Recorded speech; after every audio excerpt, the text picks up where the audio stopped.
what is the flyweight division without Brandon Moreno? Because if you look at it, the casual fan does not know most any flyweights. Oh, they only know Brandon Moreno, especially the Mexican fans.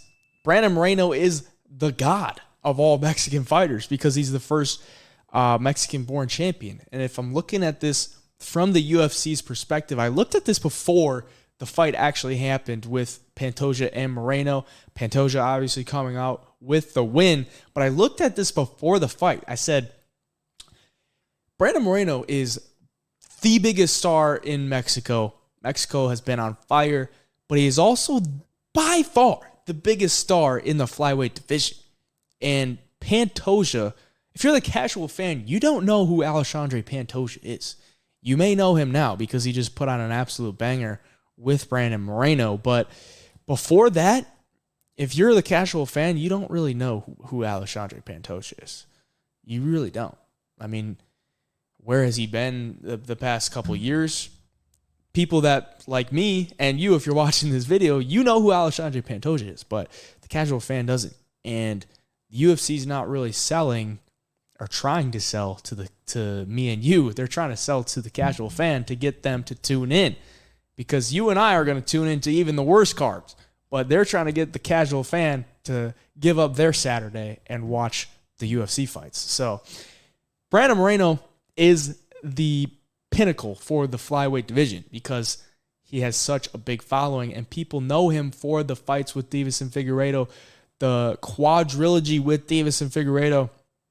And I looked at this fight with Pantoja and Moreno. I said, if Pantoja beats Moreno, the UFC will have no other option but to make a rematch with Brandon Moreno.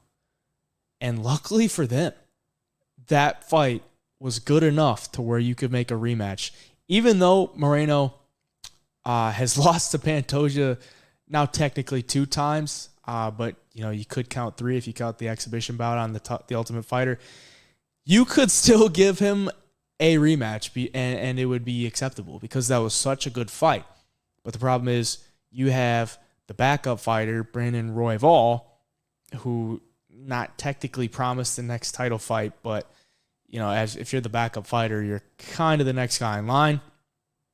That guy is basically not taking no for an answer as far as getting the next title shot. And can you make Alexandre Pantoja versus Brandon Royval? I don't think you can.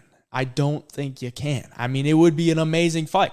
They've actually already fought, and Alexandre Pantoja won. But it would be an awesome fight. The problem is neither guy has much of a following. They really don't. Which is crazy because their fighting styles are so fun, but they're flyweights, and just the casual fan isn't really into like the smaller guys going out there. Personally, I love it. The scrambles that these guys have are insane, and I love watching it. And that fight between Pantoja and Moreno is one of the best of the year. But can you make Pantoja Royval? I don't think you can. As far as money goes and who would tune into that, it would not do any type of numbers as far as if you were going to replace one of them with Brandon Moreno. So what I think the UFC is going to do, if they can, they're going to make the rematch. And they're going to hope Brandon Moreno wins because Brandon Moreno is their golden ticket for the flyweight division.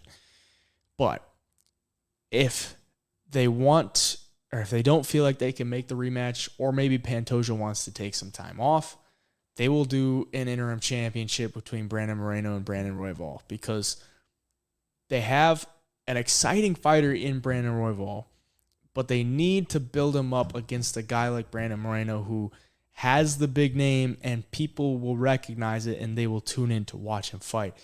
And kind of like they're doing with Pantoja, the casual fan didn't know Pantoja until he beat Brandon Moreno. So the casual fan doesn't know Brandon Royval until he beats Brandon Moreno, if he does. If he doesn't, then that's his chance at the title. Boom, put Brandon Moreno back against Alexandre Pantoja. So that's what I'm predicting they do with the flyweight division and the flyweight title picture.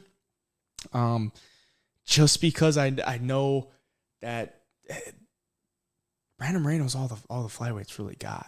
I mean, you could make a big star in Pantoja because he is so exciting to watch, but that needs to build. It does need to build. And it sucks that, he had to face Moreno twice before this, and it wasn't really on any type of profile. And he's probably going to have to fight Moreno again and probably going to have to beat him again. And Moreno's a tough fight, and he could absolutely go out there and beat Pantoja in technically the fourth fight. And it'd be kind of like an Izzy Pereira type thing where he's now 1-3, but he doesn't keep score. He settles it type of thing. But, yeah, moving forward, that's what I'm predicting they do it with the flyweights. Either run it back with Pantoja Moreno or do an interim title fight with Moreno and Royval. I would assume they do the interim championship just because they want to please Royval, and the options in the flyweight division aren't the deepest, so we'll see. But if you agree or disagree, drop your thoughts down in the comments. If you enjoy the video, drop a like. And if you want to support the channel, hit that subscription button. I appreciate you for all the support. Hey, Jive Picks here, signing out.